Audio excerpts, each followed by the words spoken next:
This is the Best of Golic and Wingo podcast.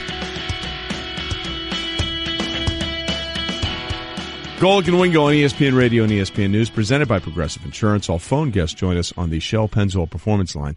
We'll get into this a little bit later, but have you seen this reliever, Josh Hader, for the Brewers? Yeah, what a game he had. Forget what a relief that. Appearance he the had. Hair is unbelievable. Yeah, it is. It is. I mean, if he didn't exist, we'd have to create him. Yeah. I mean, it's unbelievable. This is, dude. He's the dude, man. Some nice lettuce. It is solid a flow. solid Does flow. that bum you out? Seeing guys with good lettuce? Why you got to go there? Well, I'm just asking. I mean, listen. We got a big lefty he's throwing heat. All right. Talking about his great hair. Why do you got to bring it back to me? It's about him. Why are you taking the shine away from him? 8 batters faced, 8 strikeouts, and that hair flowing everywhere, Fanning him. right? It's just, it's what he did was unbelievable. Sorry, he did walk a guy. My bad. Yeah. Boy, he stinks. How terrible, right? It's a great story to touch on. I'm also going to get everybody caught up on Dancing with the Stars. It's all the athletes. All athletes. Yeah. All athletes. So it is technically sports. And it is sports, and it goes for only 4 Plus weeks. Plus it's on ABC, cross-promotion, I'm going to tell you who the winner is going to be after watching last night. Really? Yes. I'm looking forward to that. You already projecting just the winner from last night or all the way down the line? All the way down the line. You're already all in. I'm all in. Well, at least I'll have it down to 2. There you go. And I'll go ahead and pick a winner. Okay. There we go. It is time for Straight Talk, brought to you by Straight Talk Wireless. Best phones, best networks, no contracts. So, as Mike Golic Sr. astutely pointed out when he said there was a 0% chance that Tom Brady, Rob Gronkowski, and Bill Belichick would not be back for the 2018 season. We are all in on all of this now. Yes, we are. He made the announcement last week that he's coming back. And Tom Brady had a little more to say about things. He was speaking at the Milken Institute Global Conference in California. Oh, I spoke at that one. Sure. time. Did you? Milking it. Okay. No. And he was asked by Jim Gray. Wow. Of course, it was Jim Gray a couple of years ago who had an interview with him, I think, on the campus of Keene State in New Hampshire. Remember, he helicoptered in there asking him about, the deflate gates and thing, all that does this take away? And he's like, absolutely not, blah, blah, blah, blah, blah. Well, we've talked about the friction that has clearly been there. That's indisputable at this point between Gronk, Belichick, Brady, and owner Robert Kraft. It's there. They've all admitted it. Tom was asked by Jim Gray if he's appreciated at work. Do you feel appreciated by them, and do they have the appropriate gratitude for what you have achieved? I plead the fifth. I mean, it sounded like therapy. Yeah, it did. Well, it gets better. It gets better because, obviously he doesn't feel appreciated the way he thinks he should be. This is something that we've heard, from Gronkowski, from other things. Look, again, you guys are good together because you're all in this together with Belichick, with Brady, with Gronkowski. But the idea that somehow you think because you're 40 and you've won 5 Super Bowls that Belichick's going to change the way he's done it, I think that's just a fool's errand. No, right? it is. And to think that every superstar out there, whoever played in the league, had a great relationship with their coach or, was all, singing Kumbaya, I think is a ridiculous notion as well, especially going back in the day a little bit when you had the Bill Parcells of the world, some of these tough coaches that were out there. They coach their way, and it can be a hard way. And as we know, Mike, there's a pecking order. Some players are treated way better than other players. But, yeah, I'm getting I just think this is one of those situations where these guys are around a long time, especially Brady and Belichick, and they're at their end. It's coming to an end, but they understand the greater good is the goal of what we're all doing, whether you're coaching, whether you're quarterbacking, whether you're the tight end, whatever part of that team you are, the goal is to win the championship of that particular sport. And they know that their best chance is to be together. Doesn't always mean they like one another or get along all the time. That is true in every single locker room there is. Yeah, they've worked it out. Yeah. At this point, they've got a handle on it. That's what I took away from all this Tom Brady stuff is we can put this to bed for this season. Yep. They're in football mode now. They're doing what they all know how to do, which is get in there, work, and go about business as usual. That friction will probably come to a head again at some point because the one thing I'll say in all this is we keep falling back on this idea the Bill's going to coach his way because his way works. Yeah, like no one ever. like no one's ever. I understand that, but if anyone's got a right to push back, it's Tom, because as great a coach as Bill is, and I think people wrongly use the Browns' years against them without knowing. They look at the record and they don't see the job that Bill was actually doing there before things got turned upside down. He was a great coach, but Bill Belichick does not have the clout that comes along with being able to say all these things without Tom. So if anyone's got the right to push back on it, it is Tom. Because it is the great question, is Bill winning all these championships without Tom, and is Tom winning all these championships without Bill? No, the answer is no for both of them. They may butt heads some, but they need each other like nobody's business. That's exactly right. And because of this, and probably, let's be honest about it, because of this tension is one of the reasons it's successful. Because if you don't feel appreciated, you're going to be like, oh, yeah, well, screw you. I'm going to work harder to show you how much you should appreciate me. And both sides should understand that. It's that dynamic that actually makes the damn thing work. Yeah, but they're human. They have egos. Yeah. So, that's kind of But how most that goes. most importantly, Tom then says he does get his appreciation from other places. I think everybody in general wants to be appreciated more at work, in their professional life. But there's a lot of people that appreciate me more than, way more than I ever thought, was possible as part of my life. So you take it from them? Well, I think you have different influences in your life. And I think the people that I work with, they're trying to get the best out of me. So they're trying to treat me in a way that they feel is going to get the best out of me. And, I've got to get the best out of myself. I think what I'm learning as you get older is it comes from within. The joy, the happiness, those things come from inside. And, to seek that from others, to seek that from outside influences, people you work with, people that cheer against you or cheer with you, or, I feel like it comes from within for me. So I'm trying to build up what's within me so that I can be the best for me, so that I can be the best for other people. And I think that sums up Brady in a nutshell. Because this is a guy who, to this day, 8 Super Bowl appearances, 5 Super Bowl rings later, all the records in the world, all the accolades, still carries a boulder on his shoulder that says 6th round, 199th selection, 2000 NFL draft. And I think what else this shows is this is a business. At the end of the day, it's a business, man. This is a business. You know who cares the most about Tom? Tom's family. Tom, I'm appreciated more at home by my wife than anybody here appreciates me, and I understand that. To think so. At least I hope so. But you like to be acknowledged and appreciated for your work if it's going well. I get it, but and it's nice to hear.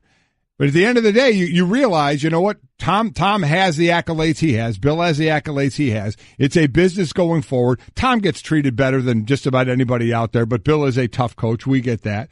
And so work is business, and that's where they're at. And they're in the business of winning Super Bowls. And just what you said, Mike, and you're right. They're back, and I said it as well. As soon as they all get back in the building, they go. Saying autopilot is probably the wrong way to go, but they're back in their wheelhouse. This is what they do. Tom knows what to do to get ready for the season. Bill knows what to do to get ready for a season. Gronk knows, Gronk's out there doing his thing, but you know what? He's ready for a season. They all get back into their wheelhouse of how it all works to try and win another title. Nothing to add there, Junior? Silence again? No, I thought we were up against. I thought we were clock integrity. It's the thing I believe in. Wow, it's something this show has not really believed in at all. I know. We're trying to do a new thing. To help you guys out. At the end of the day, they both need each other, and hopefully we can just move beyond this. I mean, I still think that Tom is a little upset that what Belichick said about his cut hands. It's not like it was open heart surgery, and Brady's probably like, dude, my thumb almost fell off. Yeah. But then again, that's what gets him going, and Bill knows it. And so he knows all the buttons to push. Thumb almost fell off? And that was Straight Talk, brought to you by Straight Talk. Yeah, it almost fell right off. Nationwide coverage on America's largest and most dependable 4G LTE networks. In fact, it did fall off. And they put it back on. With that frog tape. There you go. Really good stuff. Boom. Really good stuff. Okay, I weep for this because I have no idea what's going to happen, but Mike Golic has a flux capacitor, apparently, and he's going to predict the future. Ladies and gentlemen, be very afraid. We'll get to that after this. Word from Pennzoil. You tried. It's me. I just wanted to say, don't tell Rhonda. I was trying to get a Ronda Rousey joke in there. There was no room. You could have gave me a heads up or something. Junior, Junior, no one tells me any of these plans. Junior, clock integrity. Golic and Wingo. And Wingo. Trey Wingo and Mike Golic Sr. Lorenzo, first and foremost, thanks for being with us. We appreciate you getting up early this morning. No worries. Yeah, I appreciate that. And you had some questions about this when Josh Allen was drafted. Have you had a chance to speak to Josh yet? No, I haven't had a chance to speak to him yet. Obviously, it was a whirlwind for him. Him and his family were enjoying that moment. Obviously, they were up here quick to meet the coaching staff and the organization, just to see Buffalo. But I didn't really have any questions, like I was calling Josh or anything out. Right. Before he was drafted, they brought it up to us that, this is some things that we had found out. It just got leaked. And my first question and my first response, well, since you've been vetting him, have you heard anything about that? Why would you be on the kid like this? He's like, no. And then we have a guy named Eddie Yarbrough that played here as well with Wyoming, asked him about his character, said he loved the guy, respected him. So for me, it was like, well, there's no issue for me. I welcome him in with open arms, extend some grace, and encourage my teammates to do the same, because I'm not going to judge a guy character based on something he did when he was 15. I remember when I was 15, young and dumb and stupid. Fortunately, I didn't have Twitter or social media to post it on.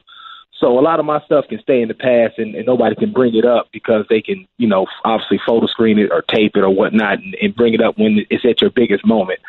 So me and Josh are good. I texted him. He texted back. And so I look forward to bringing him in and seeing how he works and him playing for us and helping us win some games next year. Well, let me tell you, you speak for a whole generation when you talk about that. We're a little older than you, Lorenzo, but every once in a while, Mike and I will look in the mirror and say, boy, thank goodness social media wasn't around when we were idiots. Yeah, the past stay in the past. And unfortunately for some of these guys today, it doesn't do that. In your mind, will Josh need to address the team or players individually, or how do you see that playing out, if at all? Yeah, I'm not quite sure. I know he's mentioned about, obviously filling out the team in the room. And I know him and Sean and Derek Volker will kind of get together and kind of figure out what the best way to do it. If it was me, maybe you do it in the beginning because you don't want it to linger. You just want to kind of deal with it and then move on. And then as guys get to know you or maybe have additional questions, maybe they approach you, on the side and kind of ask you just so that they feel comfortable with you as well. But I think, with the state of our country, I think it's a great time to have these discussions and having an honest discussion about, why did you use those words? This is what it meant. What changed your mind? How did you mature? Once you got to Wyoming, did somebody pull you aside? Because obviously for him to tweet that, no matter what it was, I don't think he understood the validity of the power of those words. I don't use those words, but at some point, somebody said, hey, this is not how we speak. This is not what you should be doing. And that he understood the power of using those words in that manner and hasn't done since. So that's what I kind of look forward to. And hopefully that comes out of those conversations that we have in our locker room. Yeah, and we'll see how that plays out going forward. Lorenzo Alexander with us, Bills linebacker, two-time Pro Bowler. By the way, a certified Pilates instructor. I want to get to that a little bit. How about that? Because that I'm actually very curious about. But this is an interesting time in Buffalo.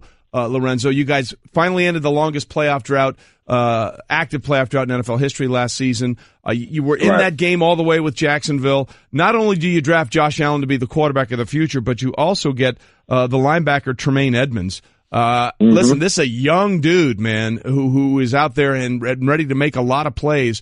What is the optimism level like in Buffalo this year heading into the 2018 season after really being on the downside for so many years? Yeah, well, we just want to continue to build. Obviously we want to go further in the playoffs and win a championship, and that's every team's goal each and every single year. And right now, that's why the offseason is so important, and obviously adding young talent to the group and making our roster and team better from top down. And right now we're laying the foundation so that when these young men come in, they can be added to it. And then once we get to training camp, start really forging our team so that we can have a great product on the field on Sundays and playing smart, fast, physical football and getting after guys. And, honestly, we got to be able to, beat teams like New England in our division, which we haven't been able to do consistently. If we ever want to get to that point to where we kind of control our own destiny with some of that home field advantage, which makes it easier to play, especially people coming up to Buffalo in January and February to play playoff games. Well, Lorenzo, you've been in this league since 2007, came in with Washington, played your first, 6 years in the league, I believe there. So in the game overall, a couple of general questions. We see the direction that this game is going, and I want to get into the possibility of some of the rule changes that will affect you guys on the field. first, but how about the kickoff? We saw the NCAA already change their rule to fair catch inside the 25. You get it on the 25. A lot of people think that the kickoff may be on its way out. You're a guy that certainly has played your fair share of special teams in this league. What are your thoughts on the kickoff potentially being out of the NFL? I think it would be a mistake if we did remove it from the game. I think there are so many other things that we can do before we even get to that extreme. I understand that the NFL and I think players and coaches of the like are trying to make the game safer. And I think there's some very creative ideas that I've heard out there. I actually posted something on Twitter yesterday just mentioning, one or two of them. I mean, just reconfiguring the front lines. Maybe the guys are a lot closer to where you almost turn it into more of a punt kind of layout and feel versus these big collisions where I'm running 40 yards and the guy is set up and I'm trying to run through him because the ball carries behind him. So explain that. I don't want to interrupt you. Explain that a little more. Right. Explain a couple of those things. Right. So imagine, and when I started first covering kickoffs, I was 295 pounds. So just imagine the guys right now, probably I'm 5 yards off the ball on the 35. So I'm starting at the 30. Those guys are normally on the opposing 45. So they have it's a big distance between us. So those guys are sprinting back to like the opposite 20 to set up. And I'm running full speed trying to get to the ball carrier. And normally most of the time, by the time they set up and I'm running at full speed, there may be maybe 5 yards in between us. So at that point, if the ball carrier is right behind him, I'm at full tilt. He's planted, and 295. I'm putting my helmet in your chest. I mean that opens you up for a lot of injuries, myself and that player. So I understand why they're trying to change some of that, especially with the rise of concussions and CTE awareness. And so there's different ways. If you make that more into a punt style thing, now we're kind of running alongside each other and you're more body blocking and, trying to press guys out and get positioned that way. You can kind of eliminate some of those high impact shots that some guys are taking, just sitting there trying to absorb and take a charge, which you're taught to do, and try to prevent the guy from making a tackle. That's very, very interesting. Yeah. Lorenzo Alexander, linebacker for the Bills, joining us on the Shell Pennzoil Performance Line. I really like that idea, and compared to the punt, I see exactly where you're going. How about overall the rule changes they're talking about with really throwing flags more of using the helmet, leading with the helmet in different situations? Do you have a full grasp yet of just what the league means by some of the penalties they're going to have? No, not at all. Hopefully some more details and clarity comes out. I know the NFL is meeting not only with special teams coaches and players this week, but also I think overall to some of those rules and the one you just mentioned there. And, for me initially, I mean, it's like, okay, so how do I supposed to tackle a guy? Because football is inherently dangerous, inherently risky sport, and my head is at the top of my body. So me going in here and making a great form tackle the way you're taught, heads up, eyes up, tackle with your shoulder. If a running back makes or a receiver makes the slightest of movement to protect himself, to avoid you, and now we create helmet to helmet just out of the nature of playing the game. Right. You're going to throw a 15-yard penalty, and then we all know that who carries the onus. It's a defensive player, because I haven't called nothing on offensive players ever unless it's like an egregious crackback block. So that's why the rule is it's already hard enough to call the game. Now you're going to enforce that, and you're going to start hitting guys' pockets. So I just don't think a lot of the rules have been thought out. I think the intent is there, obviously to protect guys and make it safer, but you just can't throw stuff on the wall and hope it's going to stick. I mean, you need to bring in people that play the game, that know the game, that understand the game, and really take their input. Just don't have something in your mind already made up and just use that meeting or, conversation as cover. Like we talked about it, and you still end up doing what you had planned before that meeting even occurred. Yeah, there has to be a little more of an in-depth there. Lorenzo Alexander with us, two-time Pro Bowler. As Mike said, you've been around for a while now, 34 years old, been in this league for a long time. Yet you're one of your newest teammates, we talked about Tremaine Edwards. He won't be 20 until tomorrow. He was the first teenager drafted in the league since Amobi Okoye, the defensive lineman, went to the Texans a few years ago. What does it feel like thinking, they just drafted a teenager and here you are all these years later in the league? It's crazy. Hey, my daughter is graduating from the University of Arizona next week, and she'll be 22 this year. So, it's I tweeted him immediately. I said, "Hey, dude, when I meet you tomorrow, I'm not a coach, man. I'm your teammate." So, but it's good though. The locker room keeps you young. I enjoy mentoring. That's probably the best part of the game at this stage for me. Is really paying it forward because I had so many guys help me come up. London Fletcher being probably at the top of that list. And that's what I enjoy doing. I think that's how the game continues to grow as we pass down knowledge from generation to generation. And, Tremaine has a great family background, obviously his brother, but also his parents. His dad played in the league. His mom was a high-end elite, I think, hurdler as well. So he comes from a great family background. So I'm looking forward to being around him. The time I met him, coming across real mature, and he's going to be just fine. And we have a great coach, Bobby Babbage, who's one of your guys' biggest fans, by the way. Oh, that's nice. Who's going to get this guy coached up, and we'll be out there flying around. He's going to have some young energy, and it's going to help me as well. I like that. Obviously going to have that young vibe jumping around, and that just juices me up because I'm not going to let this young man outshine me. There you go. People say, "Oh, well, you're 35." No, I'm about to look and say, "Man, who's 35? Who's 20?" I want to be able to make that comparison. Well, listen, one of the things that probably keeps you that young at going on 35 is that Pilates, right? When did you start doing that, and when did you realize this is important?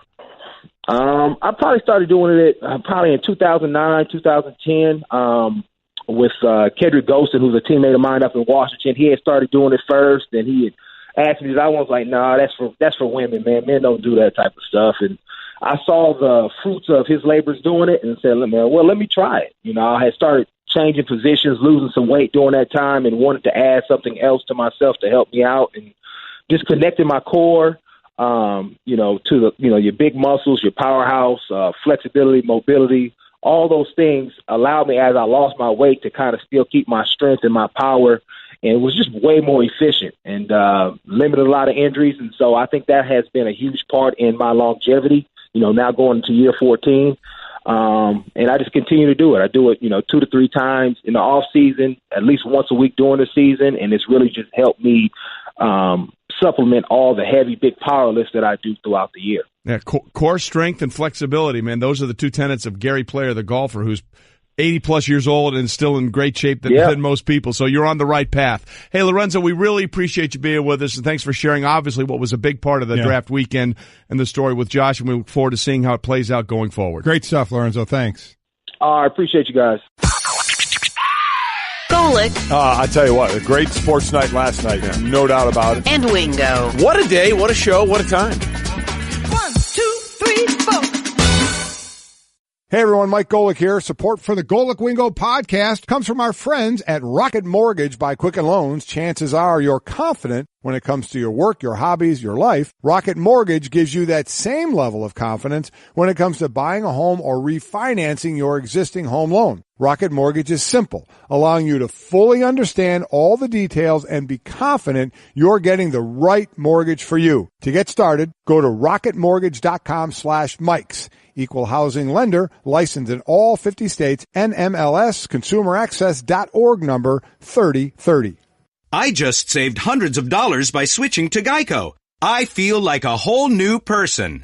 Disclaimer, you will not become a whole new person. This is impossible. You might be able to join a gym or diet program, buy a new wardrobe, get hair implants, but your DNA and physical form will remain the same. Geico waives any and all liability if you attempt to become a new person, except a cyborg. If you choose to become a half-human, half-cybernetic organism with lasers for eyes, the Geico legal team would be cool with that, because, quote, laser eyes are pretty sweet. Pew, pew, pew, end quote. Geico. 15 minutes could save you 15% or more. We are delighted to have Michael Kay on the show. Always fun time when he joins us. Michael, good morning. How are we in Houston? We are fine, and we are delighted as well. That's good. When everybody's delighted, that's a win. It's a good thing. That's a win. The one thing the Yankees didn't get last night was a win. They had their 9-game winning streak snapped. Charlie Morton just wouldn't let them get anything going last night. 7 2/3 innings, struck out 10. Was this just a matter of the hot pitching beat the hot bats? Well, I mean, the bottom line, the Astros are still the best team in the American League. The Yankees' 9-game winning streak, everything went well, pitching well, hitting well. But, Charlie Morton's been great. He didn't just rise up and beat the Yankees. That made him 4-0 yesterday. And he's one of the great stories in baseball. A guy used to throw 92, now threw 99 yesterday. They've changed the way he pitches, and he was unbelievable. So the Yankees did get in at 5 in the morning after playing on Sunday Night Baseball against the Angels. No excuse, but if you want to use an excuse, that could be it. But I think it was mostly Charlie Morton.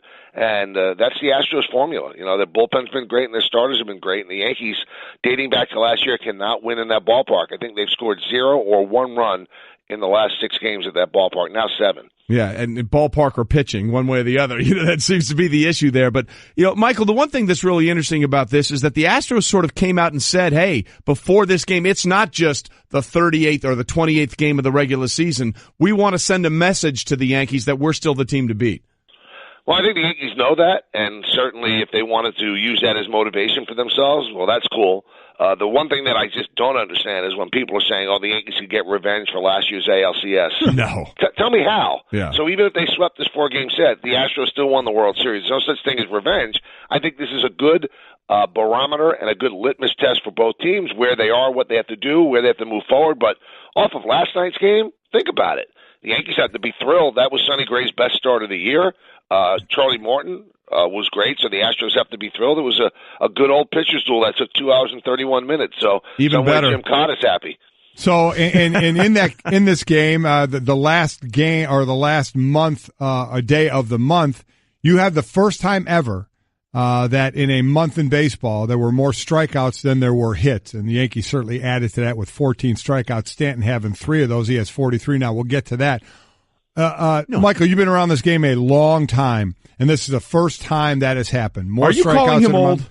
No, more strikeouts in a month old. than hits. What is the reason in your mind for it? A launch angle. Everybody's trying to hit home runs, and I love this game. I really do. It's my favorite sport, and I don't think it does the game any good. It really doesn't. There's too much of nothing.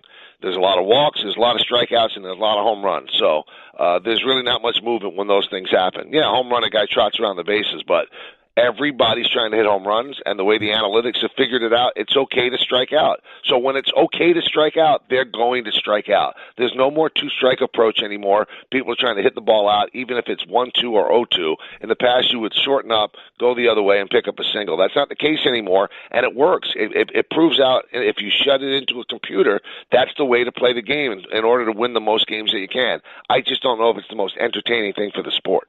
Well, and then let's talk about Stanton. 3 strikeouts last night, 43 right now, second in the American League, had 163 last year to go along with his 59 home runs. Why the struggle, do you think, right now, especially at home for him?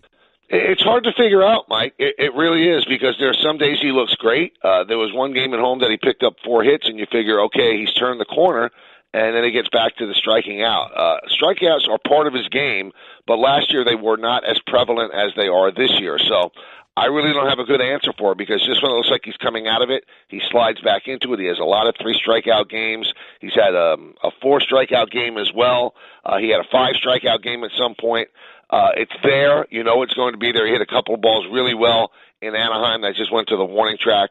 I wish I can give you a better answer, but I don't think anybody could figure it out at this point, because, again, sometimes he seems out of it and then he slides back in. Yeah, he clearly feels like he's pressing at home. The batting average is about over 100 points higher on the road. Slugging percentage much higher on the road. We'll see if he can get that sort of. You have to believe eventually he's going to be the player that we've seen in years past. Michael Kay with us from the Michael Kay Show, ESPN New York 98.7 FM. Also, of course, calls the Yankees games for the Yes Network. Let's talk a little bit about football now. You had Dave Gettleman on your show. He loves the hog mollies, and he defended the pick of Saquon Barkley. Did you have any issue with the idea of taking a running back second overall, even though, I mean, Mel Kiper is the most conflicted person in the world when it comes to this, Michael. He had Saquon as the best player in the draft, but he has a theory or a philosophy he lives by. He would never draft a running back in the first round. I don't have a problem with taking a running back, but I have a problem when a team that has a 37-year-old quarterback refuses to acknowledge that it has to take a quarterback. So the Giants have put themselves in a situation that when Eli's done in a couple of years, if you believe in what the Giants are doing, they're not going to be picking second in the draft in the next couple of years. So they're going to have to sign a quarterback or trade for a quarterback, and we see how well that's worked for the New York Jets. So you just end up chasing your tail. I find it unbelievable, and Dave didn't have an answer for it because he wasn't here. Last year, after the 11th or 12th game, John Mara went to Ben McAdoo and said, we have to start looking at the young guys to, ease the replacement of Eli. Now all of a sudden they think he has 2 or 3 years left. How did that change? Now Gettleman is very pro Barkley. It seems like everybody in football is pro Barkley. And if you broke it down to the best player that was in the draft, yeah, the Giants took him. How does that serve them in the long run? The only way that I could see this, it's two ways, and Gettleman said it could be a little of both. The Giants are trying to win right away, and do we really believe that they go from 3-13 to win? Or they really like Davis Webb. But if they really like Davis Webb, then why did they draft a quarterback in the 4th round? So there's a lot of things that don't fit. Yes, the Giants got the best player, but did they get the best player for their future? That was my thought about Davis Webb as well. And also, we remember Minnesota rebuilt their entire offensive line to 5 new starters in different positions, and they came out playing pretty well. And we know the Giants are revamping their O-line, so let's see how that O-line plays and then how Saquon can help the running game and the passing game as well. Certainly as a former player, from a player standpoint, they're happy as heck that they took a player that can play now and not a quarterback that may play a few years from now. So we'll see how it all plays out. How about for the Jets? They get Sam Darnold, and all Jet fans are immediately going to say, well, if that's a quarterback we picked, then that's a quarterback that's going to fail. Is that still kind of the prevalent thought there?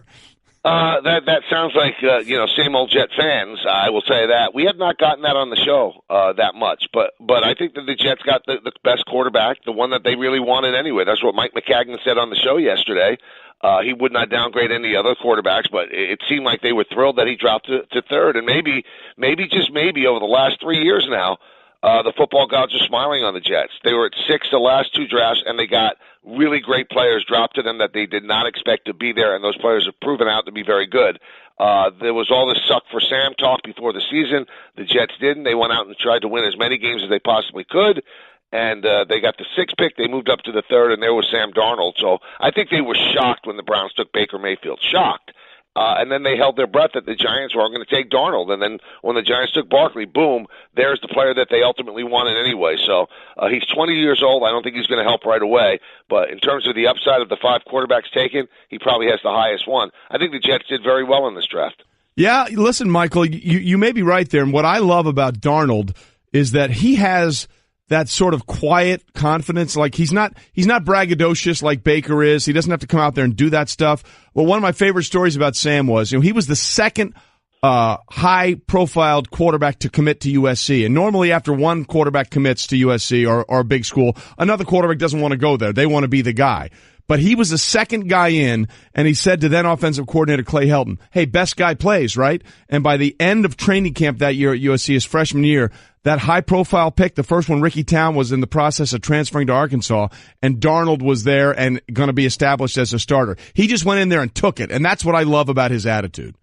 I love that story, too, and I love the fact that, I don't know if you realize this, Golic, but the guys on my show, Peter and Don, they really believe that, Trey steals stuff from our show. So I can tell you that I've stolen that story from you, Trey, and I use it all the time on the air.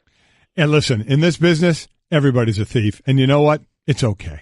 I love it. No, but literally, every time I go on the Michael K show, they say we're stealing something else. Yeah. The Tiger sounder they had a problem with. It's okay. It's all right. It's okay. All right. Stealing is I love it all. No problem at all. But we're all in the same family, so it doesn't matter. That's exactly right. Michael K joining us from the Michael K show on ESPN 98.7 FM in New York. All right, who do you want to see as the Knicks coach? Jeff Van Gundy, but they're not interviewing him, so I'm not going to get what I want. All right, out of candidates they're actually going to pick from, who do you want as the coach? I would like to see Mark Jackson. I'd like to see a New Yorker who gets the vibe of the city and understands Knicks fans and has had success on the court with the team and understands the history of the team and appreciates it and loves the history. And I think he would move heaven and earth in order to make this team successful. So I think they've interviewed some very interesting candidates. I think Fizdale would be good. Budenholzer would be good as well. But if you ask me of all of them, I'd like to see Mark Jackson just for the optic of it. And, let's not forget, Golden State was just the dregs of the NBA when he got there. He didn't win a championship with them, but he certainly got them to that point. So he is the Buck Showalter to Steve Kerr's Joe Torre. So I'd like to see him be the Joe Torre this time and turn things around with the Knicks and get championships. You're absolutely right. I think people forget that. Look, he set the thing in motion. Now, Steve Kerr's done a great job with it, no question about it, but that foundation was set by Mark Jackson. Real quickly on Van Gundy. Wasn't it yesterday like the 24th anniversary of him hanging on the leg of Charles Oakley in that playoff series? One of the greatest moments of all time. Michael, as always, we appreciate you being with us, my friend. Good luck tonight with what goes on with the Yankees. You got it, Trey. Thanks so much. Thank you, Mike. Thanks, Michael. Golic and Wingo. It was all sort of one big giant Jell-O mold. It's very interesting where that went. Golic and Wingo with you, ESPN Radio, ESPN News, presented by Progressive Insurance. All phone guests join us on the Shell Pennzoil Performance Line. I have to say, something just happened that really blew me away. I thought you were just full of it. We were trying to calculate how much money, would you walk away from if you're Carmelo Anthony? What's your going away threshold? How much would you have to make to say, yeah, I don't want your stinking $28 million? So we figured out that he's made $227 million in his career in salary, and then I said, well, he's probably made close to that, off the court. And a fine researcher, Brett, says he averages about $8 million a year every year he's been in the league. And I said, well, 15 times 8, how much is that? And you just said in a nanosecond, $120 million. Right. And you didn't have to think about it once. No. I mean, it not even for a second. Simple and that goes math. back to your flashcard thing. Flashcard days, again, grade school, I was phenomenal. I was the best guy. But I could never win. Debbie Kaufman.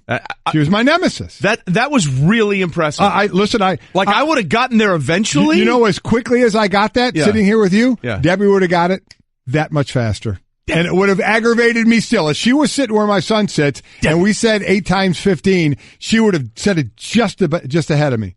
Just like when I was in 8th grade. She is your Newman, basically. Or 6th grade. Whatever Newman was.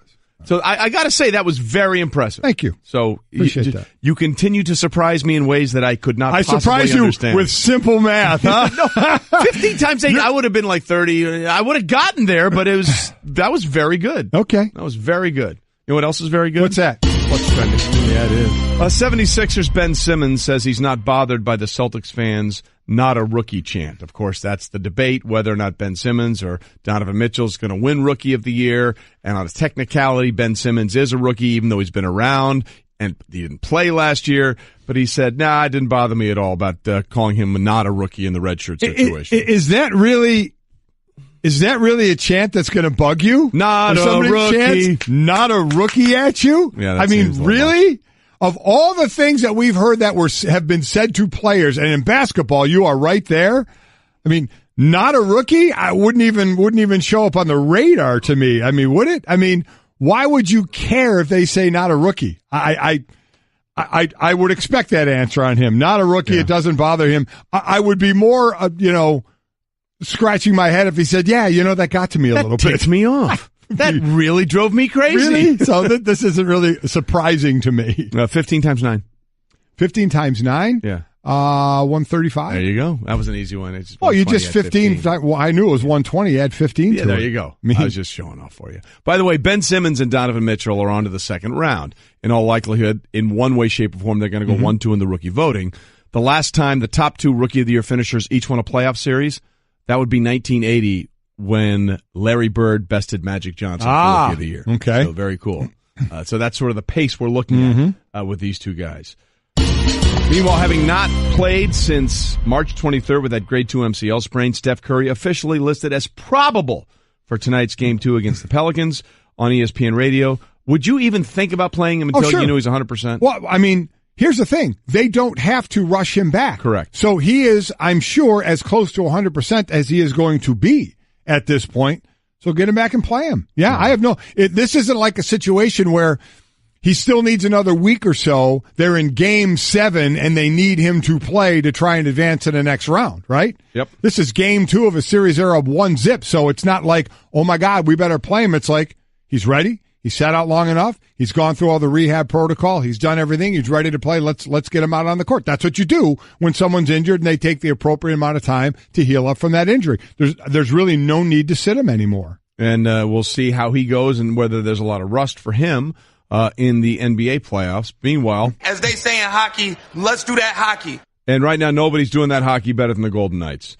The expansion team continues to impress. They beat the Sharks 4-3 in overtime. They now lead that Western Conference semis 2-1. Yeah, quick 3 goals in the second period. But as you mentioned, they had a 2-goal lead, gave it up for the 6th time. The other 5 times that team lost. So this time they do send it to overtime. William Karlsson, he gets the overtime goal, first overtime goal of his postseason career. So The two games have been amazing. They scored 7 in the first one. The Sharks scored 4 in the second one, and this one now goes to overtime. So love the series going on. Lightning beat the Bruins 4-2, and they even that series up 1-1. And again, what the NHL playoffs have been a whole lot of fun to watch with the Pens and the Capitals going at it again tonight. Absolutely, and then of course you've got the Preds whenever the Preds are playing, and you have Taylor Lewan and the rest of the Titans offensive linemen losing beers off a dead catfish. Did you see Shaq was doing Shaq chasing around Barkley with a catfish full of beer? By the way, let's be honest. Is that? If Shaq wanted to catch Barkley, he could.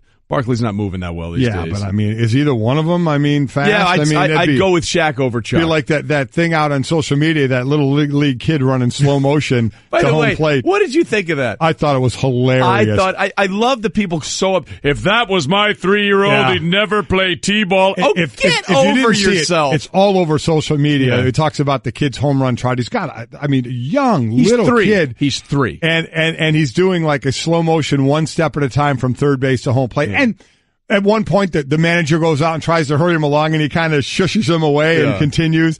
It was hilarious. It was. I thought it was hilarious. Maybe if you're sitting there watching this take 10 minutes, and those games at that age already take about 5 hours, you may have wanted him to move it along a little bit. But you're watching it and not being part of it looked pretty cool. People that are calling that the demise of Western civilization, just pump the brakes. Just pump the brakes a little bit. I would have a stern talking to with my 3-year-old. Yeah, the 3-year-old already forgot what he did on the way home. He's waiting to get some ice cream. He's like, can I get a donut? Can we just exactly do that? Right. Can I get some fries? After Dad's done with his. Yeah, exactly. So look, just check it out. It was pretty funny. It was pretty funny. Okay, what's not funny is the simmering tensions that have been on there all season long between the Spurs and Kawhi Leonard. And now there's a story on ESPN.com with our Ramona Shelburne and Michael Wright sort of going into great detail about this.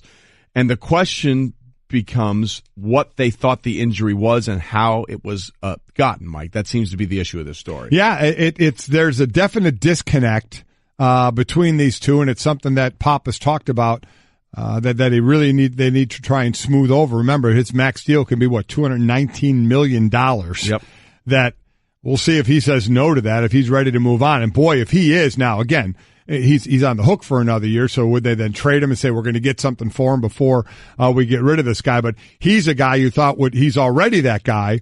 That he is the mainstay there, and you build around him. To keep that going, what Popovich has going there. Now to think that Kawhi Leonard, could it be that bad to where after another year, or even next year, that he isn't part of that team anymore? It'll be interesting. We already saw that Pop, did the dinners with LaMarcus Aldridge, who kind of wanted out during the summer, was talked back into playing and played very well without Kawhi Leonard. So we'll see where this one goes. Well, look, the issue seems to be a difference of a diagnosis here. According to this article, it's on ESPN.com with Michael Wright and Ramona Shelburne. Leonard's camp believes his condition is a result of a series of contusions to the quadricep that began with a very deep bruise in March of 2016. He was again listed with a quad contusion on February 6th, 2017 injury report when he was a late scratch before a game. Multiple sources told ESPN that Leonard's camp has come to believe the issue has more to do with an ossification or hardening in the area where the muscle had been repeatedly bruised and then atrophying, which in turn affects the tendons connected to the muscle to the knee. The Spurs have always called the injury quadriceps tendinopathy, which is a disease of the tendon that has a degenerative effect on the muscle by keeping in a constant state of exhaustion. In essence, what we're saying is here, it's a muscle issue versus a tendon issue. Again, One camp thinks it's a muscle issue, which is the Kawhi camp. The Spurs camp thinks it's a tendon issue, and that difference of a diagnosis of what's really causing the issue with the tendon has been the problem. And remember, Tony Parker had an injury like this, and he came back from it, and he used the doctors in San Antonio and had nothing but high praise for them. So that seemed to be another kind of shot at Kawhi Leonard, not from Tony Parker, but just that the doctors were used there, and in this case, they're not being used. And you have every right, if you're a player, to get a second opinion. But this has really gone now, as you just mentioned, to the point of a different in diagnosis of what's going on. And so in all honesty, even if Kawhi Leonard goes back, there is going to be lack of trust with Kawhi and his people and the team doctors in San Antonio. There's no doubt. There already is now, so that's not magically going to go away. So any kind of injury Kawhi has going forward, minor or major, you know he's going to have his people be looking at it. All right, so the question then becomes is, do we believe this is the sole issue between Kawhi Leonard and the Spurs, or is this a symptom of a larger problem that exists between Kawhi Leonard and the Spurs? I think it all ignites from there. Basically, trust. Now it's wait, I got a second opinion. They think it's different than you got. Now it gets into, wait a minute. Okay, you're allowed to have a second opinion, but now you're saying our doctors are wrong. It's not just, hey, I went out and got a second opinion. Yeah, it's kind of what we talked about. Let's all work together. This is, you know what? We think our diagnosis, which is different than yours, is the right diagnosis. We think you're wrong. We think you've been wrong all along. So that's hurt our guy all along. So that's where it starts. But then it starts to run deeper because of it. Right. And then on March 21st, Leonard said he wasn't playing because of the injury. And there's a quote, I mean, why else would I not be playing? People are just looking for spin. I haven't been here long. I've been here 6 years. The Spurs have been here way longer than that. People are going to go with that take first. And then the interview was cut off by a Spurs communication staffer, and Leonard declined subsequent interview requests. So if you believe that at the end of the day, your team is not telling you the right thing about your injury, and you want to get this thing done, and then you feel like the team is saying, hey, he's been cleared medically and he's still not out here, then that becomes the bigger issue, right, than the actual injury itself. So is that resolvable? Well, everything's resolvable. I mean, but you know what it starts with? Getting everybody in the same room. Yeah. And everybody communicating, which for some reason, with egos and testosterone involved, can be very difficult to do. Yeah. It ends up being this he said thing, and nobody wants to get together and talk about it. I give Pop a lot of credit when things are going sideways a bit, like they were with LaMarcus Aldridge. They go out to dinner. Right. Go have a meal, some wine, and talk about it. Actually talk about it. So that's what needs to happen. But you know how it can't happen? When Kawhi's in New York with his people rehabbing and San Antonio is on the road, getting knocked out of the playoffs. So that's what needs to happen. There needs to be face-to-face communication. I know Pop will do that without question. I hope Kawhi does that, and their people, maybe and their doctors. The doctor, who knows? What's the harm of giving everybody in the same room? And you know what? They may be yelling at first. Right. And that's okay. Yes. But get it all out there. Get the communication lines open. I'm always amazed in professional sports, and really in everywhere, that there can be a lack of, this isn't beholden just to sports. It's everywhere in probably every walk of life. The fact that just sit down and talk to somebody, go in their office, talk to them face to face. Don't tweet it. Don't text it. Talk face to face with somebody to resolve. And sometimes they can't be resolved. Right. But that's okay. But the best effort is when it's going to be face to face. Get in the same room, get everybody in the same room, and try and work this out. Are you a fan of the TV show Billions? Oh, I love it. Did you see last week's episode? I'm one short. No, I did. Okay. I did. Yes. Okay. Basically, that's what's going on in that show. That's exactly right. I mean, the wife and the psychologist for accident basically had to get those two guys together. Get them together. Gotta get them together. See if we can work this thing out. That's the first thing I thought of. Two egos get involved. Yes. They just get involved. Yeah. And it's a shame, and everybody wants to communicate in other ways because it's too easy to type something and hit send to try and get your message across than actually sit there, look somebody in the face, and tell them why you think they're wrong or you're right, or at least have a discussion. That's what needs to happen. And obviously complicating this is the tragic family situation with Coach Pop right Without now, dealing with the death of his wife. So hopefully sometime soon these two sides can get together and see if they can work this thing out. Meanwhile, the NFL is trying to figure out what to do with the kickoff. And there have been a couple of impassioned pleas from players, Matthew Slater of the Patriots and Lorenzo Alexander of the Bills, who was just on with us earlier today, about keeping it. ESPN.com story out there, the NFL now is not considering the elimination of the kickoff for the 2018 season. That, of course, from League Vice President Troy Vincent. Vincent said the league hopes to make substantive adjustments to alignment and formation requirements in hopes of preparing what is by far the most dangerous play in the game. Vincent added, there's no question that it's not about getting the kickoff out of the game. It's about enhancing it. And that, I think, is what most people want to see. You don't want to take away something that allows players to have a roster spot. You would rather, exhaust all opportunities to manufacture it, manipulate it to where it's still part of the game, but can be a safer part of the game because there are a lot of injuries that happen on the kickoff return. And to that point, Lorenzo Alexander, we had him on obviously today to talk about Josh Allen. Been in the league a long time. Been in there since 2005, I think. So 2007. 2007. I think he knows what's going on. And so this was his idea. And I saw this on Twitter last night. He posted a video on Twitter last night. It made a lot of sense. Subtle changes to make it more like a punt right. Than a kickoff. And here's what he had to say when he was on with us earlier. There's different ways. If you make that more into a punt style thing, now we're kind of running alongside each other and you're more body blocking and, trying to press guys out and get positioned that way. You can kind of eliminate some of those high impact shots that some guys are taking, just sitting there trying to absorb and take a charge, which you're taught to do, and try to prevent the guy from making a tackle. Completely agree. So envision this. Now, first, a punt. Really, the first players down on a punt are the two gunners on the outside. Right. And a lot of times you'll see like two players on the punt return team trying to stop them from getting down there and forcing your punt returner to make a fair catch. All the other guys are doing exactly what Lorenzo was talking about. You're basically running, you have athletes out there on these special teams, and you're basically running side by side. You're kind of body blocking or walling off. Whereas in a kickoff, we've all seen a kickoff. We know the kickoff. The kickoff team gets a 5-yard a run to the kickoff. They're at a full steam. The front line runs backwards and then sets up. So now they're basically stationary, or they just start coming forward when a full speed kickoff team is trying to avoid them, and there can be very heavy collisions. We're not even getting to the point of the returner that can have a big hit against them.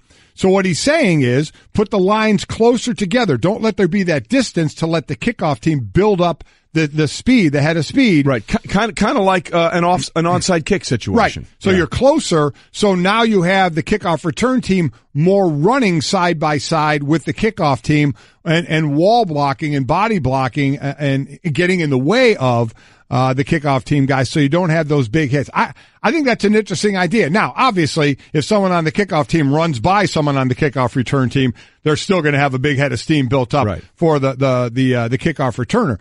But it's a better idea than all of them having the free run that they have and not really getting engaged. If you watch a kickoff, the kickoff team really, for the first time they're engaging, and that's running at full speed, is down around the 20-yard line or so. So they have a whole head of steam built up and hitting people. So it's a good idea by Lorenzo. Now, we'll see what they talk about. Today is interior line play they're going to talk about. And again, there's coaches, executive, former players, representatives from the NFLPA, all talking about safety. And as I mentioned, today's the interior line. Tomorrow they talk, we're the special teams talking kickoffs as well.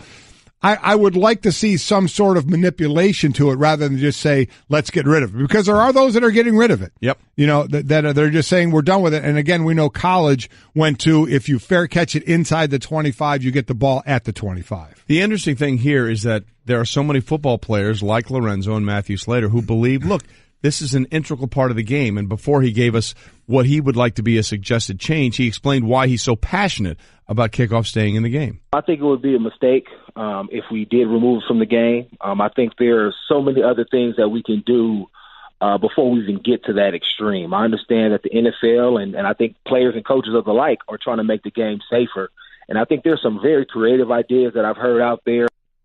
Look, this is an entry point for a lot of players. I mean, Matthew Slater doesn't have a Pro Bowl career if it's not for kickoff. Steve Tasker is one of the players that's in these meetings with the NFL. And these are pro guys. And this is all bleeding down to youth football again. And I'll say this, and I know it's all out there with the CT and reports on one side, reports on the other side as we still gather the information. To me, and I say it, to me, I think it's the safest time for the youth to get involved in football. Never has there been a spotlight on football like there is right now. Right. With better equipment and better technique, better coaches being certified out there to learn the game of football. I think the next generation of football players at the youth levels coming through to the top levels, and let's be honest, every pro player out there played in the youth level. So that's why I tell these youth level kids all the time, you guys are the next high school to college to pro players. I think when this next generation comes through, you're going to see much better technique out there by players using, again, the game is not going to be safe,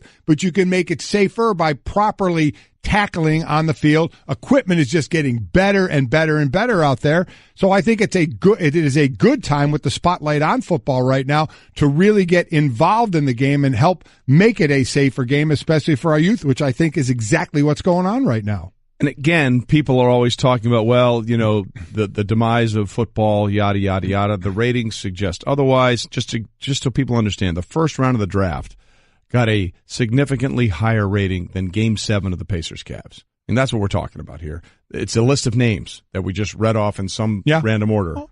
You know, when Mike and I had Roger Goodell on, commissioner of the league, on Friday down in Dallas, you know, we brought that up about the ratings, and Mike even went so far, you know, and he said ratings can be down everywhere because of the choice out there. And Mike brought up to him, ratings in basketball are up. You know, they're one of the very few that's going up. And Roger's response was, you know what? I'd still rather have our ratings. Yeah. Their ratings are up. Ours are down a little bit, but they're still way higher than basketball's. And that's what they're pointing to. They're still doing these monster deals, still making the money for their bottom line that the owners like out there.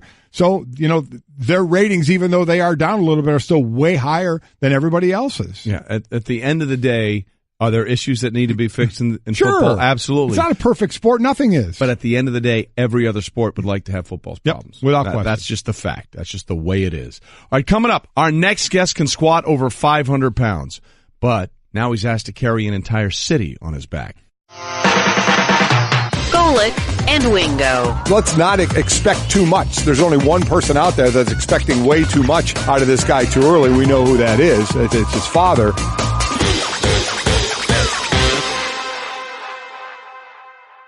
Saquon Barkley has gone home. Yes, he played his high school ball rather, outside of Allentown, Pennsylvania, but he's from New York City, and now he looks to be the guy to get New York City back and running with the New York Giants. And we're delighted to be joined now on Golic and Wingo by the newest member of the Giants, and that is the second overall pick of the draft, Saquon Barkley. Saquon, congratulations on being the second overall pick. What does it mean for you to be able to go back into New York and play football in the city where you're from? Yeah, thank you. I appreciate that. Thank you for having me. And what does it mean? It means everything. You know, obviously, like you said, I was born in New York. I was born in the Bronx, and to be able to come back to New York City and play for a team like the New York Giants is truly an honor and truly a blessing. And having a kid, having a child, me and my girlfriend, with my little girl Jada, being closer home. That also helped. That also helps too, especially the situation we're in. And obviously, I'm gonna be in camp and working out and doing football stuff, and obviously part of my child's life. But there's gonna be time where I'm away, say for away games, or if I gotta go to a hotel for games. And my parents and her parents live not too far away, so this is kind of like the perfect and best fit for me. And yes, and congratulations on the birth of your child, yours and your girlfriend. Quite a week, right? Well, I was going to say, you're probably the one in this draft who said the draft getting picked was probably the second greatest thing that happened in the past week for you, right?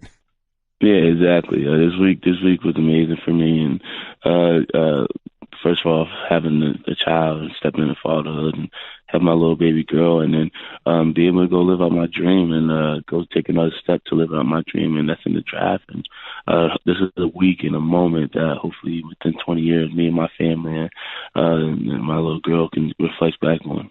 I don't know if it will actually fall upon you or the realization be there until you're actually in pads playing games, but how much are you in understanding of just the expectation of what you're thought to bring to this offense and to save this offense? Yeah, I hear that. I understand how people feel, and you know that I have expectations for myself. I don't let other people's opinions dictate my approach to the game and my mentality to the game. That's not going to change. Whether people thought that me coming in being the second pick was an awful pick, or people would think me coming in the pick and being the second pick being a great pick and having all these great expectations, I'm supposed to do this and do that. I don't focus on that. The way I focus is to keep my approach the same, and that's being passionate about the game of football, loving the game of football, being a competitor, leader, and pushing my teammates. Saquon That's how I view it. Sorry about that. Saquon Barkley with us, Giants running back, former Penn State running back, and a brand new father. All of those things are wonderful. Early indications, Saquon, are that this pick is resonating well with the Giants. Apparently, you generated more jersey sales on NFL Draft Night than any other first-round pick. That's according to Fanatics, which runs the official NFL online shop. They said that you sold more jerseys in Draft Night than any other player in its history. So that tells me that most people like this pick, Saquon, rather than have a problem with it. Yeah, that was actually, I don't really get caught up in the moment and stuff like that. That was one time where I was like, wow. Because we look at the history of the draft and the history of the NFL and how many great players have played in the NFL and got drafted, and to have that number and have that stat and that fact of the most jersey sell in history is just a moment that makes you think that, wow, all the hard work you put in and people are noticing. And it's not just the things you're doing on the field. It's things you're doing off the field where you're carrying yourself. And that's just a true representing of my parents and credit to my parents and how they raised me. And, so that stat right there is a crazy stat that no one can ever take away from me in the way I reach that. And the beautiful thing is you can actually get paid for your jersey being sold now. Talking to Saquon Barkley, the Giants' new running back. So we know you can run the ball. We know you can catch the ball out of the backfield. But it's the things that most people don't look at and see that really keep you on the field and make you such an important weapon is the fact that you can block as a running back as well and pick up the blitz. Where did that come from? That came from just getting challenged from my college running back coach. He knows the type of player I want to be, and he said if you want to be one of the best players in college football and want to make that transition to the next level, you got to learn how to block. That's something that I didn't do well my freshman year, and it's common for a younger back coming to college not to be great at that, and I'm still not great at pass blocking. I still have a lot of room to improve, but just the understanding of the game and seeing the defensive schemes and the blitzes and all that, understanding the defense as I got older and as I played more games, just kind of came a little more natural to me. And that's the stuff you got to be willing to do if you want to be an every down back. You don't want to just be a one-dimensional back. I want to be a complete back, not just a complete back, a complete player. That's what running the ball in between tackles, outside tackles, catching the ball in the backfield, passing. If I'm a dummy, if it's just a play action and really try to sell that play action as best as I can, try to have that presence and have teams follow me and open up other things. And then if it's on special teams, whatever the team needs me to do, I have that mindset of, trying to continue to improve in every part of the game to be the best player you could possibly be to help your team out. Well, certainly that is the goal for the Giants to get the most out of you. Leonard Fournette went 4th overall last year, and the year before that, Ezekiel Elliott, the running back, went 4th overall to the Dallas Cowboys. And I think that with the 2nd overall pick, they're probably looking at that kind of production, hopeful to get out of you. Leonard Fournette had a solid year in 2017, but Ezekiel Elliott, when he was 4th overall a couple of years ago, his numbers over 1,600 rushing yards, 15 rushing touchdowns. What are your expectations for what you think you can contribute on the field your rookie year? Well, my expectations is first of all, come in and earn everything. Come in and try to be a great teammate and learn from the guys. I got a back, Jonathan Stewart, who's been in the NFL for a long time. Be able to pick his brain and not just pick his game for the mental part of it. Just, like I said, he's been playing the league for probably 10 years plus. How you do that, especially at the running back position? How did you keep that longevity? What do you do to take care of your body? What do you do to separate yourself from other backs that weren't able to keep the career as long? And you got Eli Manning, a great quarterback, established quarterback, and get to pick his brain and learn from him in the pass protection and expand my football knowledge, my football IQ, and then, do what the team needs you to do. If it's run the ball 30 times a game, then that's what you got to do. If it's run the ball 8 times a game, catch the ball 5 times out of the backfield, and pass block, then that's what you got to do. I'm not really big into numbers. I'm not really big into how many touchdowns you score, because I realized in college that some of my best games were the games I didn't even have a lot of yards, and I didn't have an impact in the game statistically, but going back and watching film, I was able to impact the game, have a presence in the game without the ball in my hand, and that's something that my college coach really helped me understand and realize, and that's the same type of mentality I'm going to take to the next level. And that's why I think in this draft that I separated myself. A lot of people ask me what separates yourself from the other draft picks. This draft is so talented. You got talented quarterbacks and talented running backs and defensive players, but that's where I felt. I was able to have a presence and impact in the game without the ball in my hand or without making a crazy stat.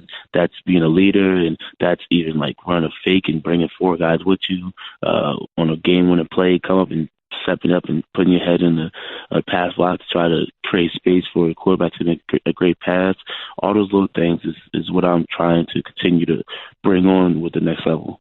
Talking to Saquon Barkley, number 2 pick overall. Giants picked him up, running back since 2000. 10 teams have taken a running back in the top 5. 6 of those 10 teams made the playoffs that season. One other thing you do, Saquon, is you return kicks extremely well. Right. What's your thoughts on the possibility of the future of kickoffs in the NFL maybe going away? I hope not. I hope not. That's the game. That's part of the game, especially for me. That's something I love to do.